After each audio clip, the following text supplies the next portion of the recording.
tonnes de cet engrais. Basketball Africa League, l'AS Douanes obtient son ticket pour Kigali. Les joueurs de Mamadou Pabigay ont franchi la barrière rwandaise en surclassant l'APR sur le score de 79-54. Dans les gradins du Dakar Arena, les présidents Paul Kagame et Bassirou Diomaye Diakhar Faye. Dans Actu Sport Express, tout sur la Ligue 1 de football et les performances des Lions à l'étranger. Edmond Sanka qui se qualifie aux JO paralympiques de Paris.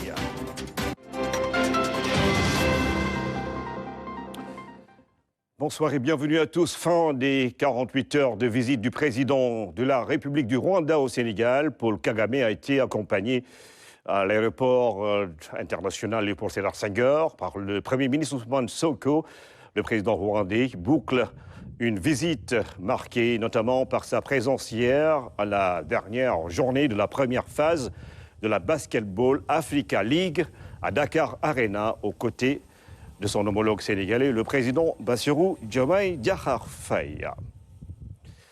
Réalisation de la future usine du riz à partir du gaz découvert au Sénégal. Les études confirment sa compétitivité par rapport aux autres exportateurs mondiaux du riz.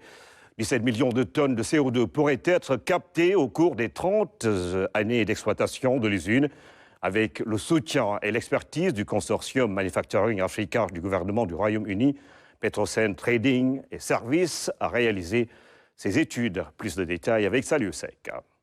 Elle fait partie des phases cruciales dans le cadre de la réalisation de l'usine du riz au Sénégal. La première étude permet d'avoir une idée du marché. On a des gros pays tels que le Brésil, tels que les États-Unis, qui sont demandeurs de ce type d'engrais. Et donc la position géographique du Sénégal, le fait qu'on ait notre propre gaz, tout ça devrait nous permettre de bien nous positionner et de pouvoir donc pénétrer ces marchés avec une certaine, si on ne va pas parler de facilité, mais en tout cas avec des arguments solides qui nous permettront de bien nous positionner. À cette étude vient s'ajouter celle relative au potentiel de captage du carbone de la future usine de production d'engrais azotés. Le projet va émettre 17 millions de tonnes de CO2, ce qui représente 5% des émissions du Sénégal pendant 30 ans. Et nous voulons capter ces 17 millions de tonnes afin que le Sénégal puisse respecter ses engagements de l'accord de Paris, à savoir limiter ses émissions de CO2, et ce qui va permettre également au projet de pouvoir exporter une urée décarbonée et se prémunir des mécanismes de taxation carbone, comme on le voit actuellement en Europe avec le CBAM européen. Petrosen Trading et Services a réalisé ces études avec le soutien du gouvernement du Royaume-Uni. C'est un plaisir d'avoir pu être partenaire de ce projet à travers notre programme Manufacturing Africa, qui appuie l'industrialisation au Sénégal.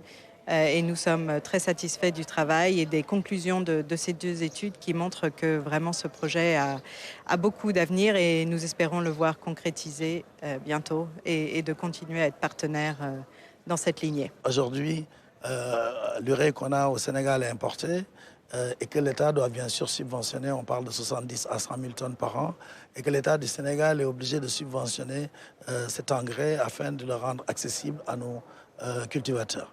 Donc en ayant ce gaz, on a la possibilité de faire cette urée-là, de ne plus avoir à importer, mais au contraire de pouvoir exporter cette urée. Ce projet confirme donc l'ambition de notre pays de se doter d'une industrie moderne, un joyau qui devrait redresser sa balance commerciale.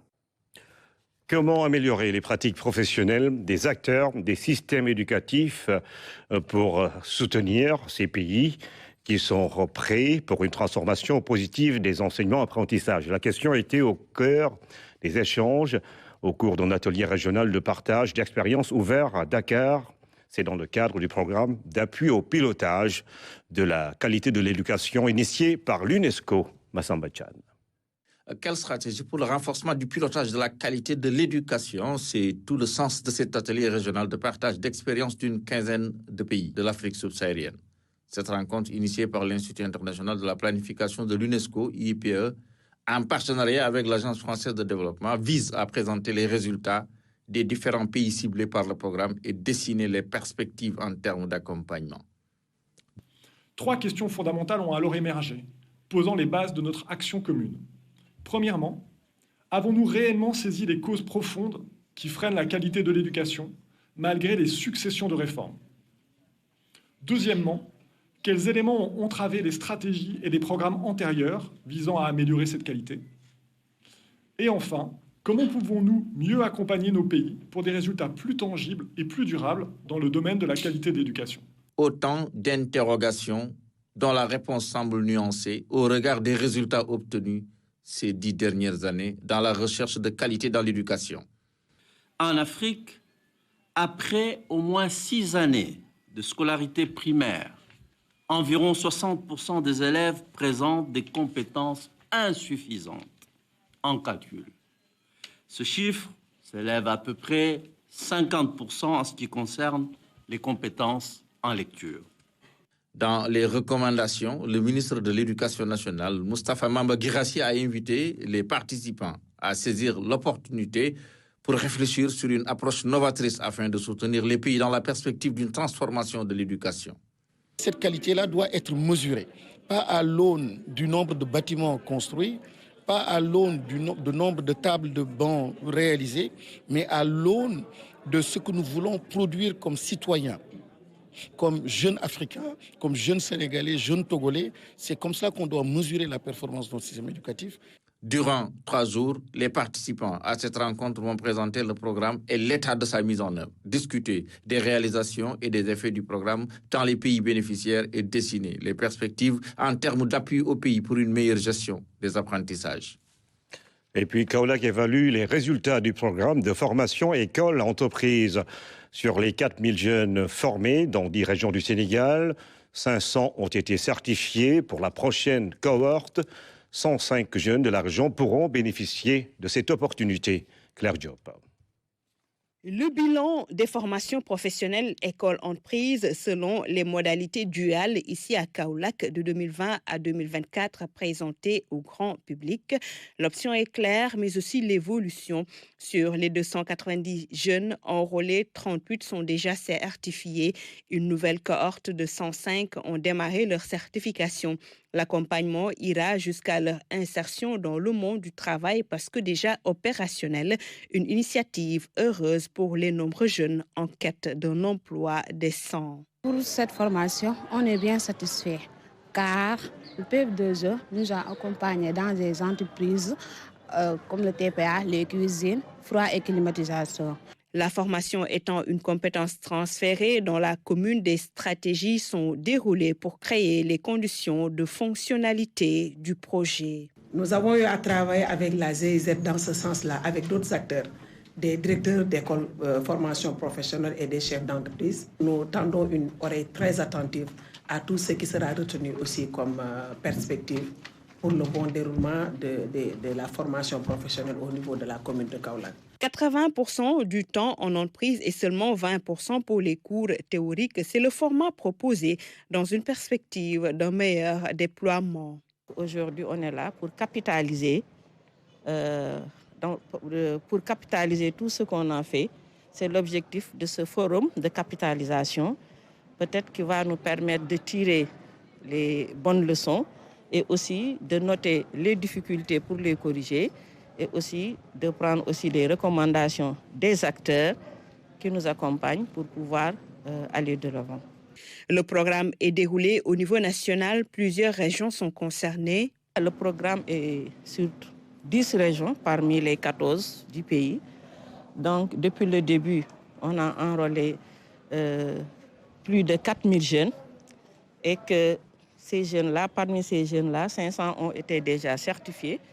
Aujourd'hui, on a démarré la certification de 404 jeunes. Le programme PF2E a 3 organes déterminants, le conseil d'orientation, le comité technique de suivi et l'unité de coordination.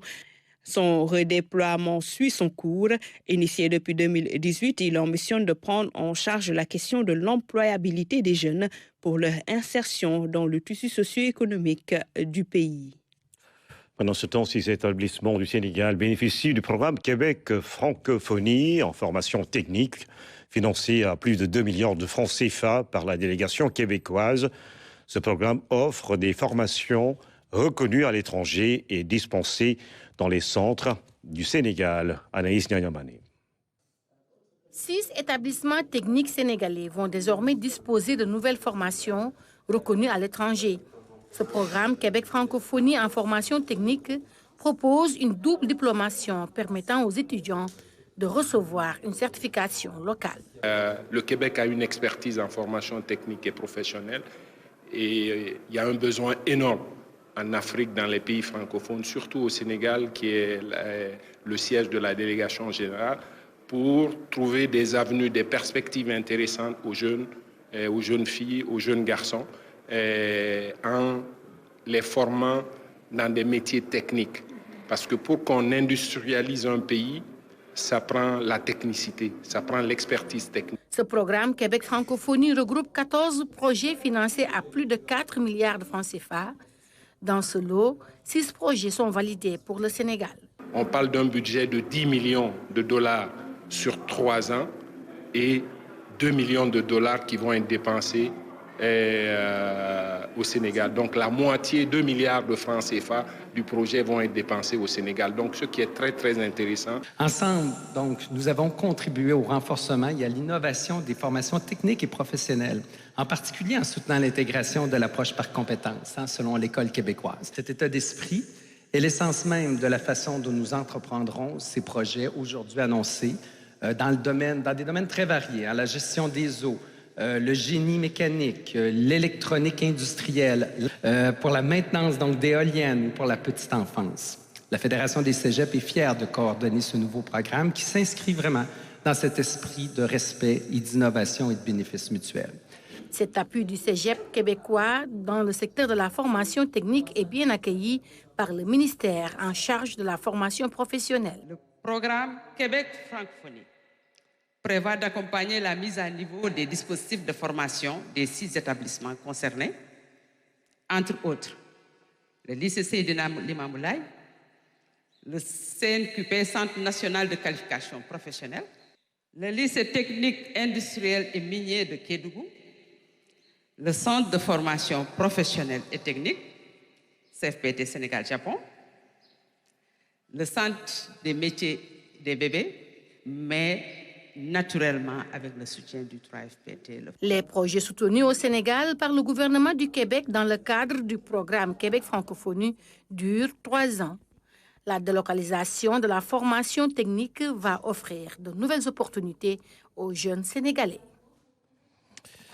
La mise en service du BRT débute ce mercredi 15 mai. Les tarifs sont compris entre 500 et 800 francs entre Petersen et Guédiawaye. Il y aura également une tarification spéciale pour les populations vulnérables entre 200 et 250 francs. Un accent particulier sera mis sur la sécurité tout au long du corridor. Explication avec Amadou Diallo. Au terme de la réunion, nous avons pu constater que, effectivement, le BRT peut commencer à rouler. C'est désormais officiel, le BRT va être mis en circulation. C'est ce qui ressort de cette réunion avec le gouverneur de Dakar, en compagnie du directeur général du CETUD et des acteurs territoriaux. Les échanges ont porté sur la situation actuelle de l'ouvrage ainsi que les résultats des tests pour pouvoir démarrer l'exploitation. Et véritablement que l'exploitation commerciale puisse évidemment démarrer. Au niveau de quelques gares, parce que malheureusement il y a des stations qui ne sont pas encore opérationnelles. Nous avons également pu nous accorder sur les dispositions d'ordre sécuritaire. Le corridor du BRT va ainsi être sécurisé 24 heures sur 24 avec une présence effective de la compagnie de la circulation, de la police nationale et des sapeurs-pompiers pour prévenir les incidents et anticiper les interventions. L'accent va être également mis sur la sensibilisation. Nous avons retenu toujours en relation avec le CETUD, l'AGEROUTE et Dakar Mobilité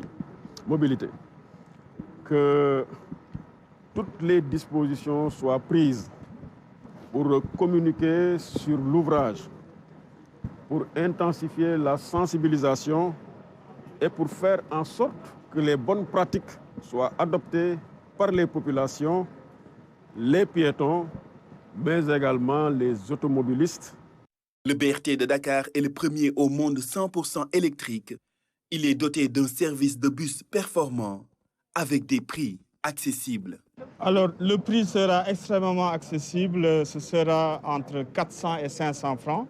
Ça veut dire 500 francs permettra de faire tout le couloir, 18 km entre Guédiawaye et Petersen. C'est un vrai soulagement. Nous allons aussi, et c'est important de le souligner, avoir un tarif social suivant des modalités qui sont définies par l'État du Sénégal.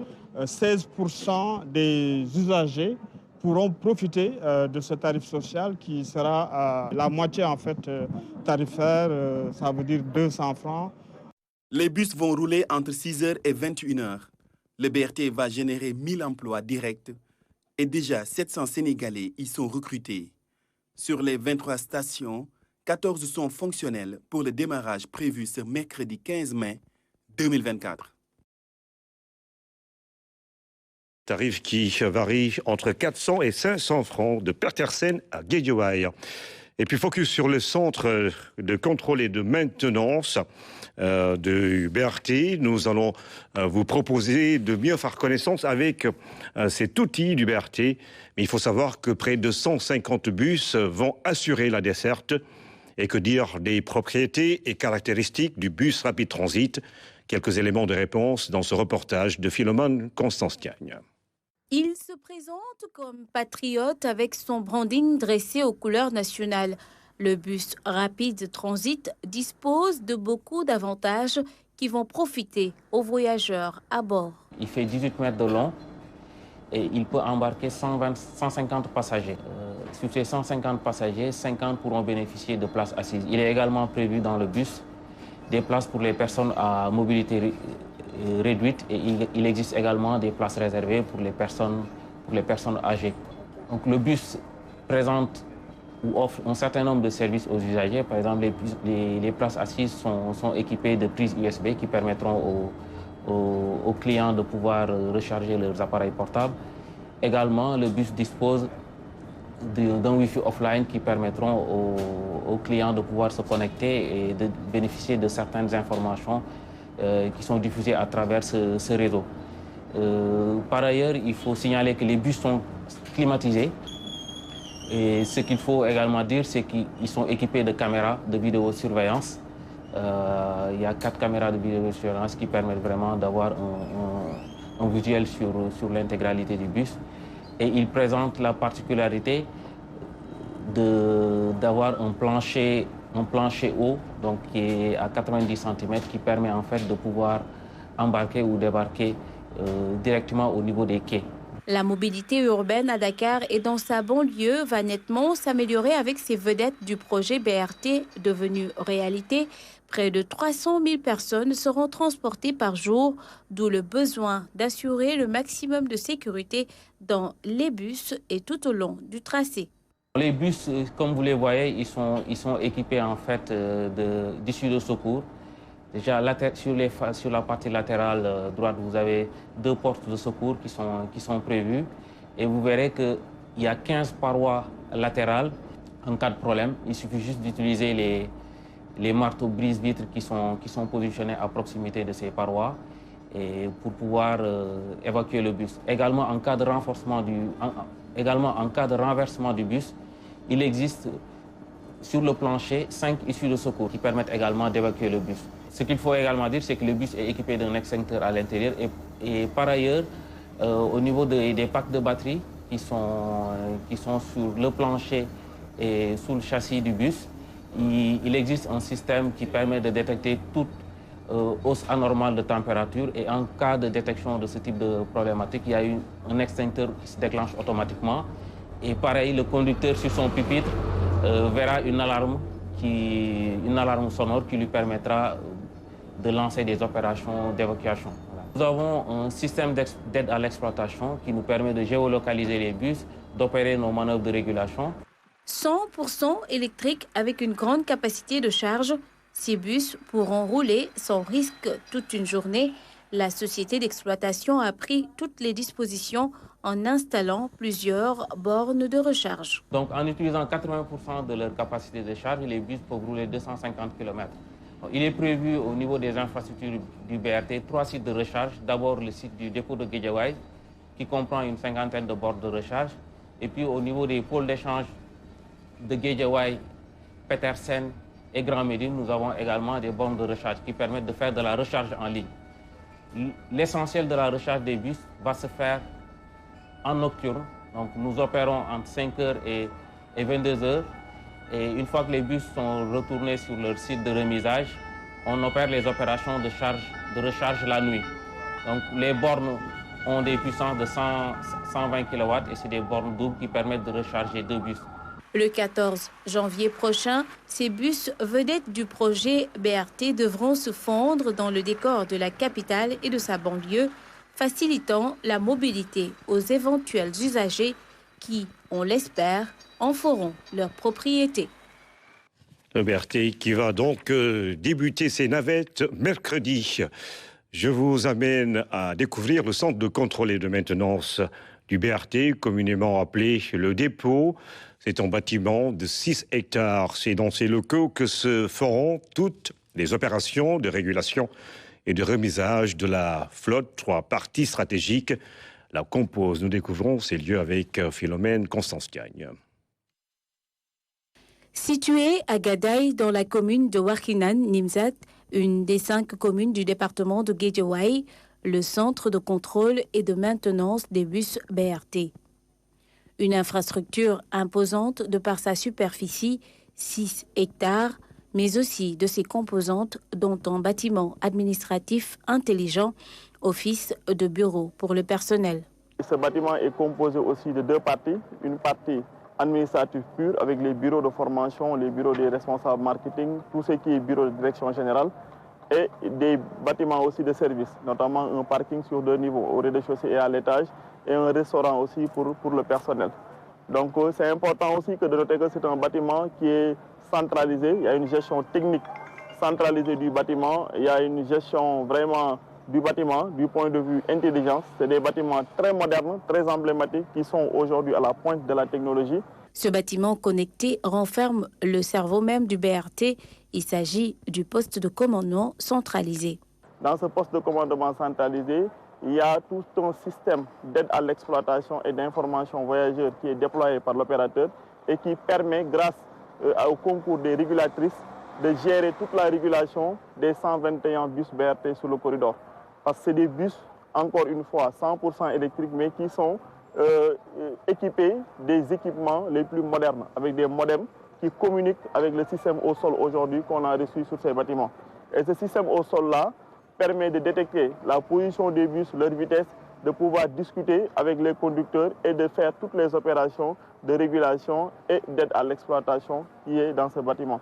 Au-delà du bien-être et de l'épanouissement du personnel pris en compte par cette bâtisse, l'existence des ateliers, ces grands hangars où seront entretenus ces bus à haut niveau de service. Donc à l'entrée, il y a déjà une guérite qui permettra de pouvoir checker les bus, de faire des enregistrements. Il y a une grande machine à laver qui va être conçue, qui permettra de pouvoir mettre à niveau ces bus, de les nettoyer. Mais après cela, les bus ont la possibilité, en fonction du niveau de maintenance qui est demandé, soit d'entrer dans la zone de maintenance préventive où des équipes vont prendre le relais pour apporter certaines solutions légères sur le bus. Et au besoin, il y a une zone de maintenance curative aussi, qui est vraiment une zone de maintenance très avancée avec des équipements très modernes, avec les équipes qu'il faut pour pouvoir venir au chevet des bus qui ont besoin d'un type de maintenance un peu plus avancé. Vu leurs caractéristiques, il est même prévu un centre de contrôle technique sur place. Comme nous le savons tous, on est sur une flotte de bus biarticulés, articulés autant pour moi, donc avec des longueurs assez grandes qui ne vont pas faciliter la projection de ces bus vers le centre de contrôle courant qu'on connaît aujourd'hui qui est à Fann. Donc on a réfléchi à créer un centre de contrôle intérieur qui, avec une convention avec les autorités, permettra de mettre à niveau ces bus, de pouvoir délivrer les autorisations et de pouvoir, que ce soit les visites techniques et tout. Et tous les équipements nécessaires pour assurer ce centre de contrôle est pris en charge aujourd'hui par le projet BRT. La troisième composante concerne la zone de remisage. Elle s'étend sur 2 aires avec une capacité maximale de 144 bus. Et je rappelle que sur le BRT, on est sur une flotte de 121. Donc au moins, on a quelques bus en réserve que la zone de remisage peut prendre. Et c'est des bus aussi qui se rechargent à l'électricité.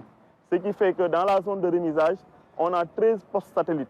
C'est des postes à l'intérieur duquel on a des équipements, des cellules qui permettront de prendre avec des transformateurs l'électricité venant de la Sénélec, parce que dans le dépôt, on a 2 sources d'électricité.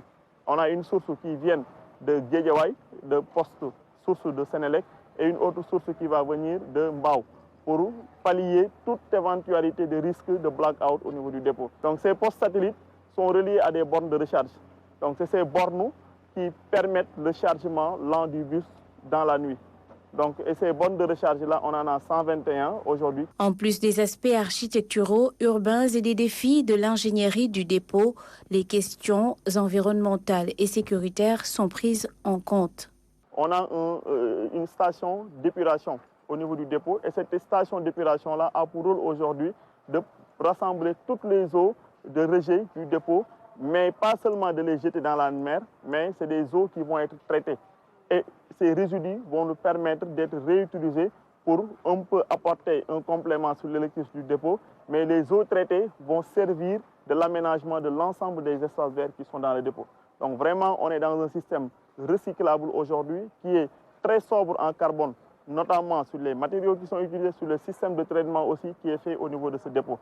Et il y a l'aspect sécurité aussi est pris en compte. Il y a un système, tout ce qui est système de contrôle d'accès et de détecteurs d'incendie, il y a un système aussi de sécurité incendie très élaboré, et ces mêmes services, notamment la Brigade nationale des sapeurs-pompiers ainsi que la police, sont invités aussi au niveau du centre et du poste de commandement centralisé, parce que ça les permet, en cas d'urgence, sur le corridor, de pouvoir insérer des véhicules d'intervention d'urgence.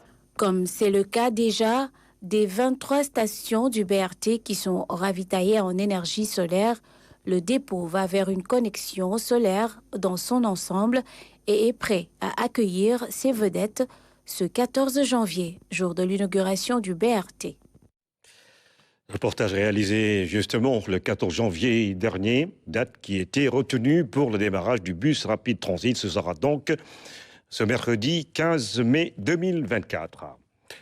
La mairie de Ziguinchor a entrepris des travaux de réhabilitation et de construction d'infrastructures socio-économiques. Il faut dire que la voirie, les marchés, les salles de classe et les structures de santé sont concernés par ce programme.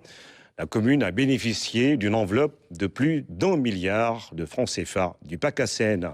Mariama Bangoura. L'équipe municipale de Ziguinchor a effectué une visite de chantier dont le marché Grand Dakar, la maison des jeunes de Kansaoudi et l'école franco-arabe de Lindiane. Le maire se réjouit de l'état d'avancement des travaux.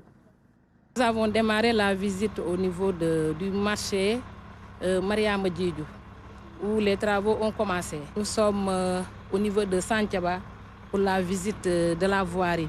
Là aussi, il y a beaucoup d'espoir. On a parlé à l'entrepreneur qui est là. En tout cas, il nous rassure. Ces chantiers sont des doléances des populations de la commune de Ziguinchor. La municipalité s'active à les réaliser. Le marché était dans un état de délabrement avancé et que c'était une nécessité pour que ce marché-là soit, en tout cas, réfectionné. Le deuxième adjoint au maire revient sur d'autres chantiers déjà livrés, avec l'aide du programme d'appui aux communes et agglomérations du Sénégal. C'est des chantiers qui sont financés par le PACASEN et que la mairie est en train de dérouler actuellement.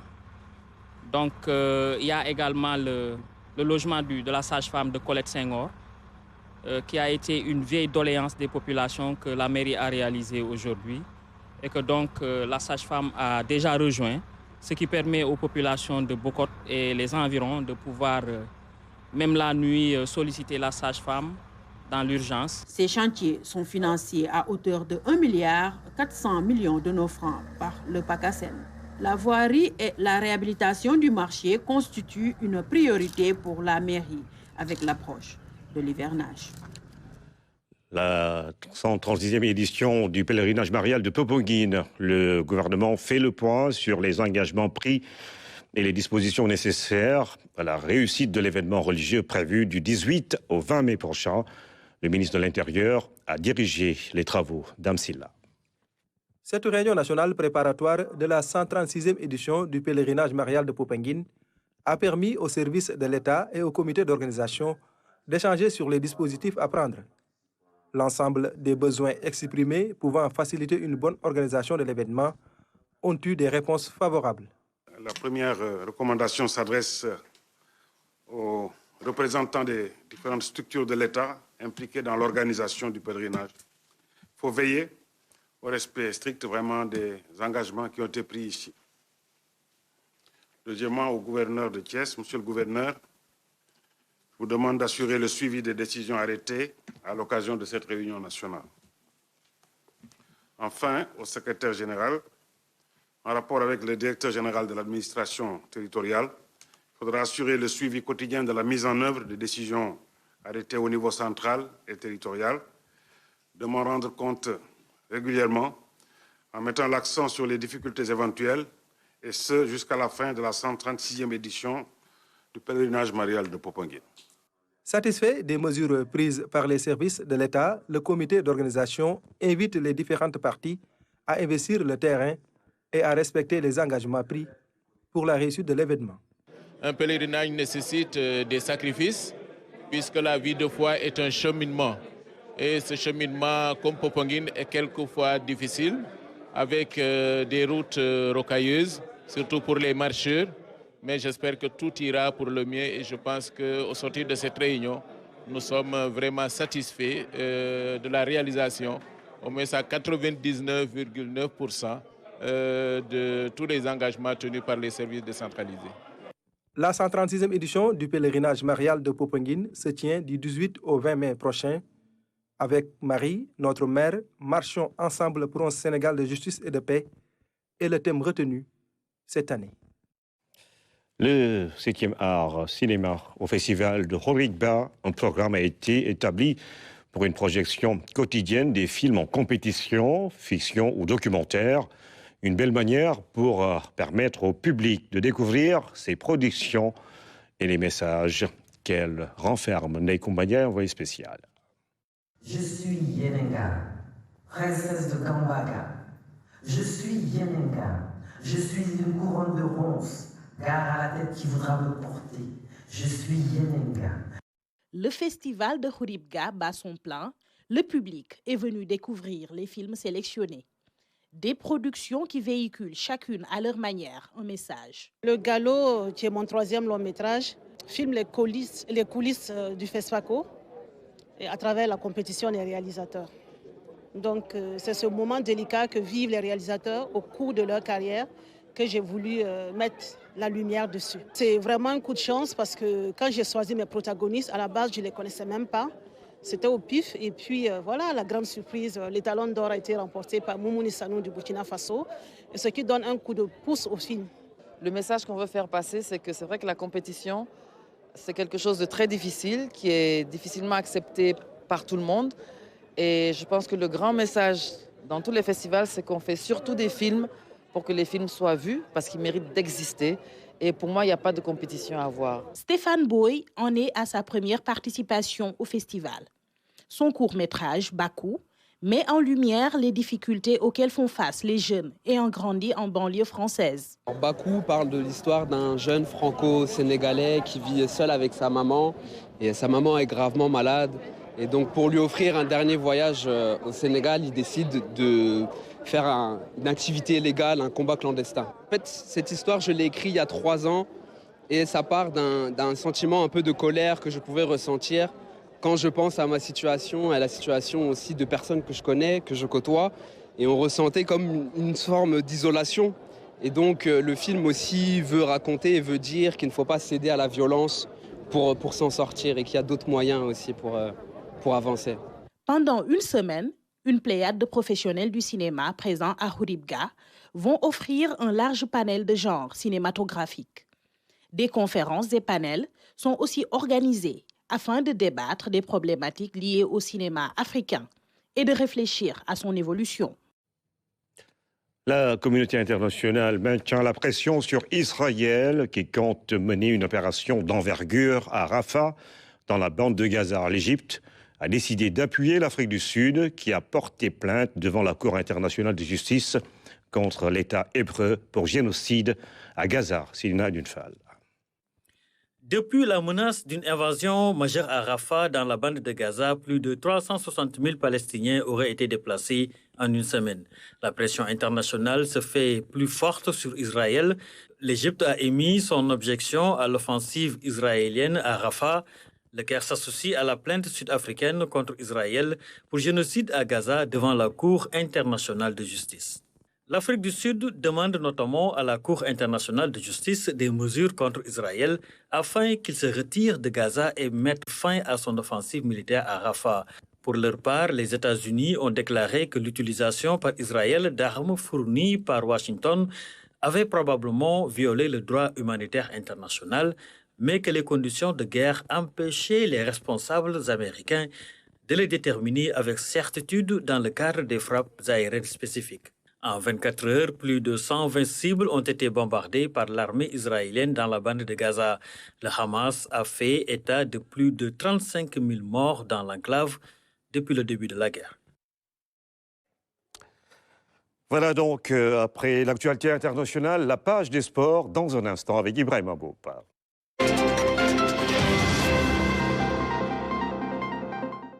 Ibrahim Abou va nous rejoindre pour Actu Sport Express et vous le devinez sans doute. Ibrahim, tout le monde attend ces fameux résumés autour de la Basketball African League, l'AS Douanes, qui obtient son ticket pour Kigali.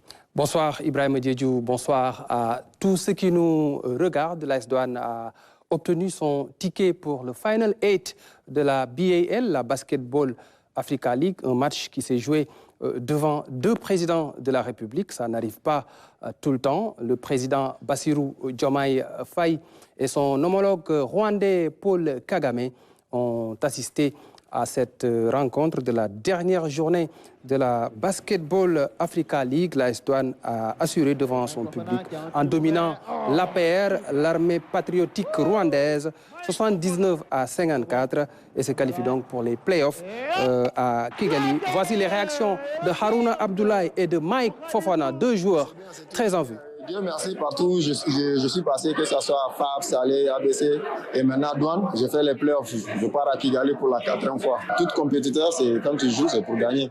C'est des bonnes équipes, mais là, il faut aussi attendre voir parce que des fois, en playoff, les gens, ils ajustent. Je me souviens, même l'année dernière à ABC, avant les playoffs, nous, on avait 3 joueurs, on a changé 3 joueurs. À Salé aussi, on avait fait changer 2. Donc, il faut d'abord attendre voir les rosters finales pour essayer de juger. C'est vraiment incroyable, il n'y a pas d'autre mot, juste incroyable. Nous avons eu des hauts et des bas, mais nous y avons cru. Nous avons fait ce qu'il fallait aujourd'hui et voilà. Je voudrais souhaiter un joyeux anniversaire à ma mère. Je t'adore, maman. Ibrahima, c'était presque sur le fil parce que beaucoup avaient presque désespéré pour les chances de l'AS Douanes pour se qualifier pour le Final 8. Ouais, l'AS Douanes a eu 3 défaites en 6 matchs, mais 3 victoires. Il fallait gagner ce match pour espérer une qualification et c'est arrivé. L'AS Douanes termine à la 2e place de la conférence Sahara. Dans 11 jours, les douaniers vont jouer les playoffs à Kigali. C'est du 24 mai au 1er juin. Et comme l'année dernière, l'AS Douanes peut essayer de tenter un nouveau coup pour aller en finale, comme ça a été le cas lors de la saison 3. Ah, c'est à partir de Kigali que les équipes vont se qualifier pour...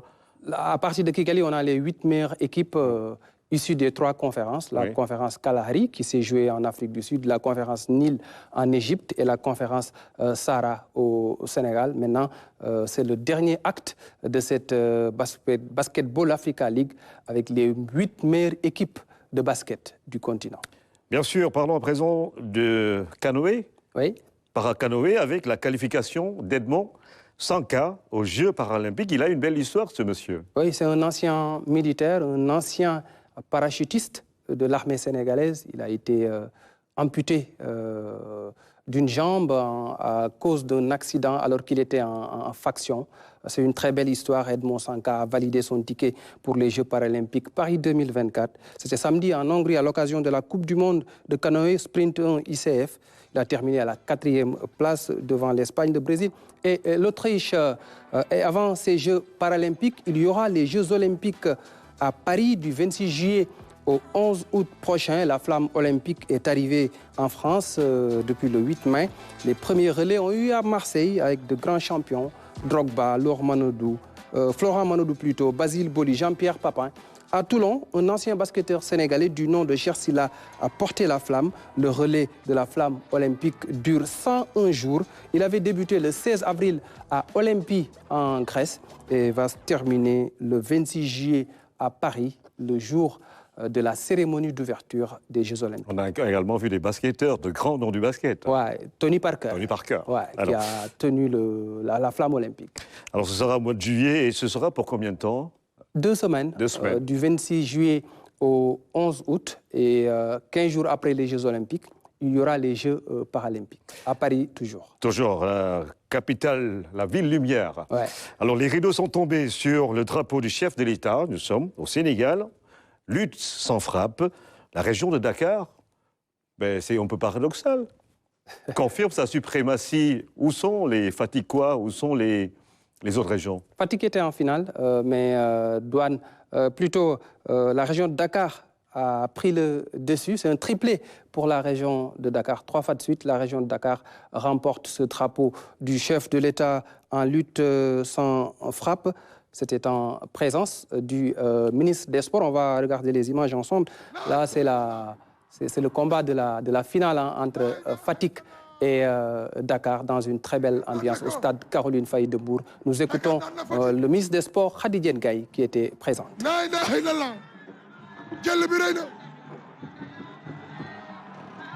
Dakar jël na drapeau chef de l'État. Matar tribune bi lay la. La ilaha illallah.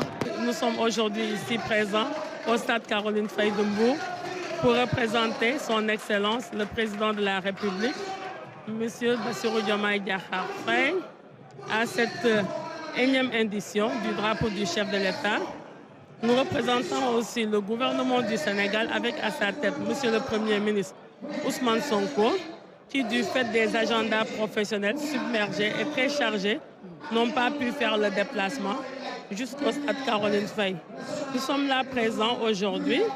Je suis là accompagné des ministres en charge de la fonction publique, le secrétaire d'État chargé de la culture et le ministre en charge de l'industrie et du commerce. Et tout ceci, c'est pour témoigner la volonté, la vision du chef de l'État et du gouvernement à accompagner nos sports et particulièrement nos sports traditionnels, qu'est la lutte. Parce qu'au Sénégal, quand même, s'il y a une spécificité au niveau du sport, c'est la lutte. C'est la lutte sous toutes ses formes. Nous n'avons pas un autre sport plus traditionnel et qui nous permet, au niveau international, côté culturel, de rayonner et d'affirmer notre identité culturelle au niveau de l'Afrique et au niveau aussi mondial. Je taquinais tout à l'heure les Fatikois parce que pour nous autres de la lutte traditionnelle, comme en Casamance, on ne s'imagine pas que Dakar puisse ravir la vedette à ces régions-là. Il y a beaucoup d'écuries à Dakar. Ils sont de Dakar ou bien ils viennent des autres régions? Ils peuvent venir des autres régions, mais en tout cas, leurs écuries sont à Dakar. Mais depuis quelques années, c'est entre Fatick et Dakar que ce sont ces 2 régions qui se disputent plutôt ce drapeau du chef de l'État. On le sait, les Sérères sont très forts en lutte sans frappe, tout comme les Diola. Les Diola. Bah oui. Et à Dakar et même aussi. Les Alpulaar. À Dakar aussi, il y a du répondant. En tout cas, ça fait 3 années de suite que la région de Dakar prend le dessus sur les 13 autres régions du Sénégal dans le cadre du drapeau du chef de l'État. Avec de belles chutes, on le voit, c'est pur, c'est du traditionnel. C'est de la lutte pure. C'est de la lutte pure. En tout cas, bravo pour Dakar. De la lutte, nous passons à l'incontournable football, le roi. La lutte sport le plus populaire au Sénégal avec le football. Là, nous parlons de Teungueth Football Club, toujours leader de la Ligue 1 sénégalaise. Les Rufisquois ont battu samedi le Casa Sport sur le score d'1-0. Le match s'est joué au stade Ngalandou Diouf de Rufisque et c'est un résumé signé Fatoumata Savané. Teungueth FC reste leader du championnat après cette victoire au stade Ngalandou Diouf de Rufisque. Les hommes du coach Cheikh Gueye se sont imposés devant leur public venu assurer le spectacle.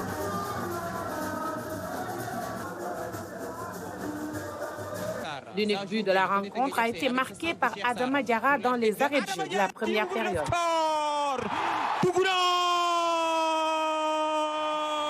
On a marqué à un moment très crucial du match. Vous savez, à la 45e minute 0-0, vous marquez ce but à ce amateur. C'est très important. Il fallait remobiliser les troupes et les conscientiser. Et le discours était clair. Et le président aussi a débloqué les moyens pour qu'on puisse remobiliser le groupe. Vous savez, depuis jeudi, l'équipe était à Toubab Dialaw, concentrée 3 jours pour pouvoir avoir une victoire importante qui nous rapproche certes du titre, mais encore le travail est loin d'être fait.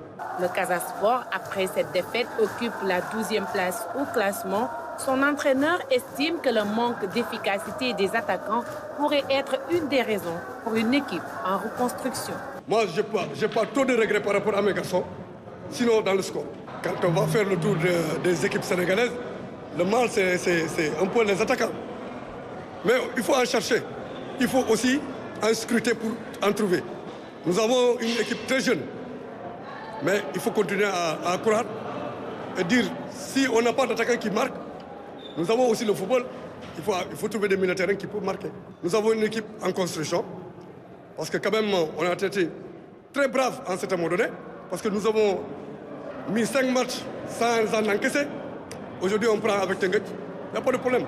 De toute façon, ce qui reste dans le championnat, il reste 3 matchs, il faut se battre. Teungueth FC et ses supporters peuvent savourer leur victoire. 3 points de plus, ce qui les conforte sur leur place de leader à 3 journées de la fin du championnat. Et vraiment, pour être complet, parlons de tous les résultats de la 23e journée. Et voici les résultats au complet à l'issue de la 23e journée de la Ligue 1 sénégalaise. Teungueth qui bat donc le Casa Sport 1-0. Diamono de Fatick qui s'impose devant la Sonacos 1-0. Guédiawaye Football Club qui perd à domicile devant Dakar Sacré-Cœur 4-0. L'Union sportive de Ouakam domine l'US Gorée 1-0. La Linguère de Saint-Louis qui bat les Diambars de Saly 1-0. Et cette 23e journée a été clôturée cet après-midi avec la victoire de l'AS Pikine devant Génération Foot. Stade de Mbour qui perd devant le Jaraaf de Dakar au stade Caroline Faye de Mbour 2-0. Teungueth Football Club reste toujours leader avec 46 points, suivi du Jaraaf 41 points. Et dans la lanterne, au bas du tableau plutôt, on retrouve Diamono de Fatick et puis Diambars de Saly. Teungueth Football Club qui a toutes les chances d'être leader. Oui, Teungueth qui est leader. De rester leader jusqu'à la fin. De rester leader jusqu'à la fin, mais il reste 3 journées. Jaraaf est à 5 longueurs. 3 matchs, c'est beaucoup en football, tout peut se passer, mais pour le moment, c'est Teungueth qui fait la course en tête de la Ligue 1 sénégalaise. À l'étranger, Khalidou Koulibaly a remporté le championnat saoudien. L'on dit que c'est son premier trophée. Oui, c'est son premier trophée. C'est son premier trophée. Ça peut paraître bizarre. Après un passage en Belgique, en Angleterre, en Italie, au Napoli notamment, il n'a jamais été sacré champion. Et c'est arrivé. En club, oui. Il est champion d'Afrique. Et puis Nicolas Jackson. Ouais. Nicolas Jackson qui a aussi marqué avec les Blues de Chelsea. On commence par Khalidou Koulibaly, champion d'Arabie Saoudite avec Al Hilal, un titre acquis samedi après la victoire face à la Lanterne Rouge Al-Hazam. 4-1. C'était la fête du côté des supporters de Al-Hilal, invaincu jusque-là après 30 battu Nottingham Forest sur le score de 3-2. Et c'est Nicolas Jackson qui marque le but victorieux. Kylian Mbappé a fait hier ses adieux aux supporters parisiens au Parc des Princes. Un tifo géant a été déployé pour célébrer le meilleur buteur de l'histoire du club qui quittera Paris à la fin de cette saison. Pour l'occasion, Mbappé a inscrit son 256e but avec le Paris Saint-Germain. Et Paris qui, malgré tout, a été battu par Toulouse 3-1. Toulouse a un tout petit peu gâché la fête, mais les Parisiens ont brandi leur...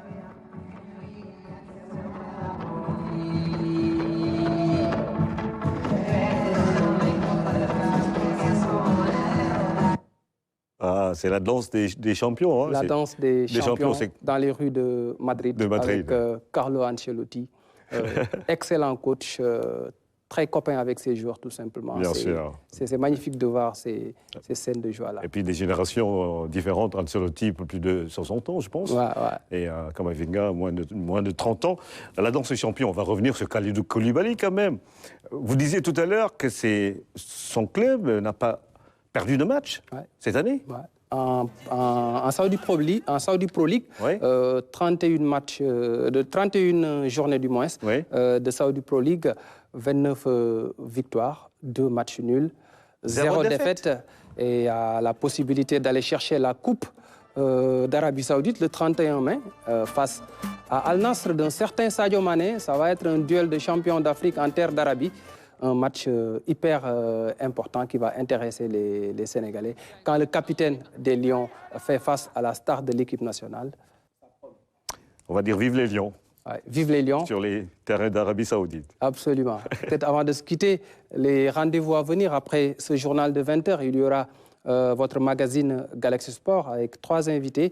Ce soir, Oumar Seye, président de la Confédération africaine de surf, Sarah Wali, le président de la Fédération sénégalaise d'athlétisme, et Momodou Gueye Pabi,